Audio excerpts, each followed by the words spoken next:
Yo, what's up, y'all? I wanted to chop it up with y'all real quick about some general health topics, man. So, go from head to toe, toe to head, in reference to just getting our total bodies right. You know what I mean? So, so, as usual, I'm gonna keep reiterating it and driving this point through, man. Many of us are consuming drugs that we don't even realize that we're consuming. You know what I mean? Like your toothpaste, that Twinkie, that Starburst, all that stuff, man. It's like a lot of drugs, right? Even that stuff that good cooking that you ate on the holidays, all that shit, man. All that. It's a lot of that shit got drugs in it, right? And what happens is, obviously, you don't crap all that stuff out. It sits in your body for a while. You might take a little bit of it, might come out, but you don't crap all that shit out, right?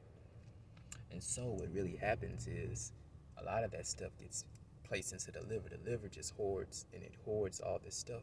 Because you keep placing it in there, and it's like, man, what the fuck do I do with all this shit?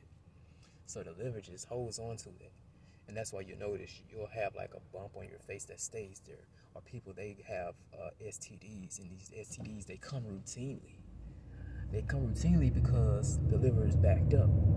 The liver has a lot to do with blood also. And the blood is dirty. The blood is it's filthy. So we gotta clean out the liver, and when we clean out the liver, it's easier to clean out the blood, right? How you clean out the liver though, bro? The milk thistle, right? Hop on the milk thistle. You can even use the dandelion to help out with cleaning out, detoxing the actual kidneys, which are also a powerful proponent in reference to actually producing blood cells. When you're producing blood cells, that's just not the regular blood cells. The immune cells are all blood cells. Every cell in the body is a blood cell. It's a form of blood cell, right? It's part of, if it's part of the blood, it's a blood cell, right? So how we get this shit right, though? We gotta make sure we clean out the blood, right? So we get the cocoa-megas, the red clovers, the dandelions, the milk thistles, the burdocks, the yellow docks, the nopal, you know what I mean? The cordyceps, the reishi, the chaga, you know what I mean? You can even hop on the Gigertina Scottsburg, all the sea energies, the bladderwrack, the sea moss, all these things, man, the lily of the valleys, all these things, man, for the blood, dude. And you can even just go as far as even some of the psychedelics, like the ayahuasca, in particular, the mimosa hostilis in the Syrian, the mimosa hostilis, great for the blood, great for detoxing and getting rid of parasites and getting rid of worms, not only physically but energetically and spiritually. You know what I mean? So that's the one thing that we want to do, to clean out the body and to give us a fresh look. You know what I mean? For us to just look so fucking dope, so fucking fly, and to be presentable, not to just only us, but to the Most High. Because I was training a client the other day, and I would always think this myself. I would always think, hey, I would think this, but it was funny that she said this. And she says, imagine, because you Nation of Islam people are some of the most disciplined and intelligent people I've ever met. But she says, imagine God came here today. What would he say? What would he think of you right now? So you want to be presentable, not only just with the fly car and the fly clothes, but just with the specimen, the avatar that in which the God, your God, whoever and or whatever that you believe in, provided to and for you. You know what I mean? So that being said, the blood, burdock, oh yeah, the peppers, man, cayenne, habanero, all these nuts. The peppers, you can't go wrong with those. They dilate, they speed up the metabolism, they heat up the body. life is heat, man. Life is heat, man. And you always want to make sure you heat up the body, man. You combine that with some phosphoric acid, man. You trying to lean up and shred up. Combine those two, man. Months time to be shredded up and leaned out. Now, what about, let's just say, the colon. Like I always talk about the colon, the Castaris gratus, the Cineles, the slippery elms, protegiosas, and things of that nature. You know what I mean? Then we trying to work on it and focus on the actual appetite, right? So if you lacking the discipline, you got the hoodia, man. You can't control your appetite, and it's chaotic and it's out of control. And everywhere you go, you look, there's food, there's temptation everywhere. You know what I mean? It's temptation everywhere. So what do you do? The hoodia G, like I said, nature has our backs. We just have to believe, you know what I mean? It's funny how right before this thing popped off, bro, everybody was talking about Dr. Sebi, man. Everybody was on his tip. Nipsey Hussle was talking about him, and everybody was on it. Then the virus come out, and everybody just naturally forgot about the herbs are for the healing of the nation. You know what I mean? The herbs are for the healing of the nation, man. I really don't spit this shit no more to people, man, because I realize that I understand why people don't listen, because this is a whole socio-economic type of thing, status and things of that nature. So some people aren't inclined to listen to what it is that in which you have to present to them. But we gonna learn though, man. We all gonna learn though. So we got the Castaris gratus prodigiosa, the Cineleaf, then the hoodia G. You know what I mean? For a nice physique, man. In reference to the herbs, the phosphatidic acid, the hiccup powder, and the HMB powder. And these are going to lean you up, lean you out. If you want to gain calories and weight and you want to do it in a healthy way, it's just a numbers game, man. You know what I mean?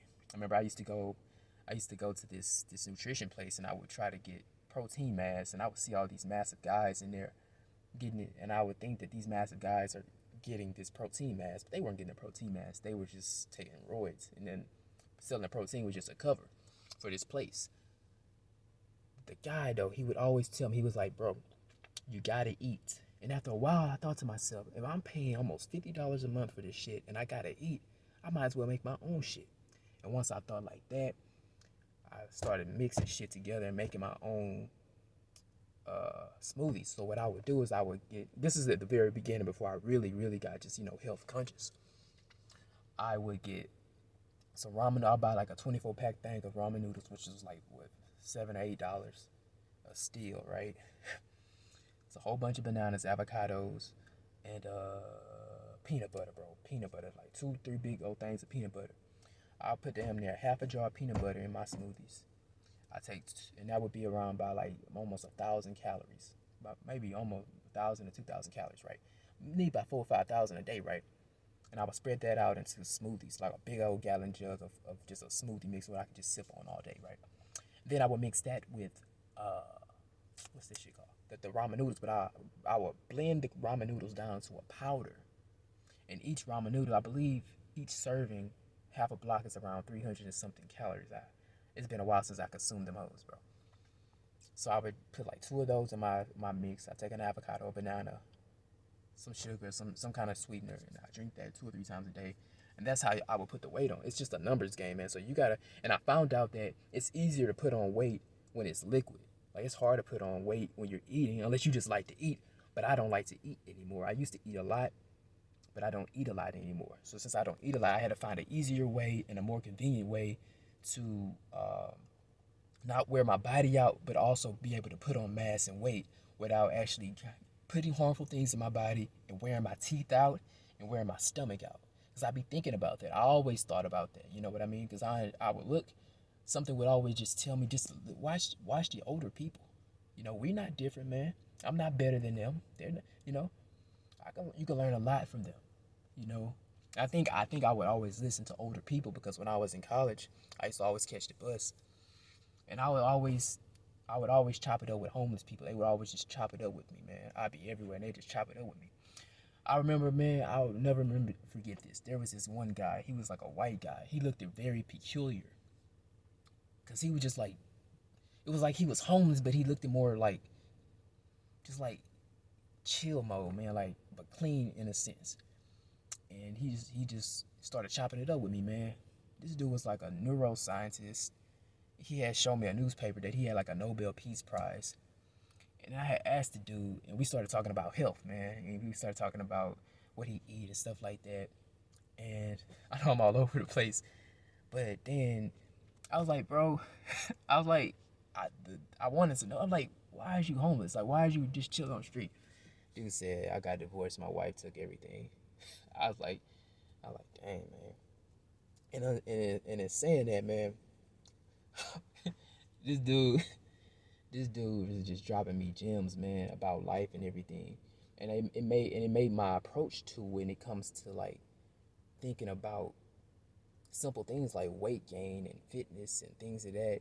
It made me think differently, and it made me look. Even though he's a white guy and his socioeconomic status is way different than mine, I can still learn a lot from this older gentleman, this older cat who's just chopping it up with me, and I would always soak up the game. So I apply that to this stuff, this fitness stuff. You know what I mean? So if you're trying to put on weight and put on mass, now you can do it. I'm not saying eating meat and eating Cheetos and Rice Krispies and fruit roll up is bad. You know what I mean? Uh, to put on weight, do your thing. I'm just saying, I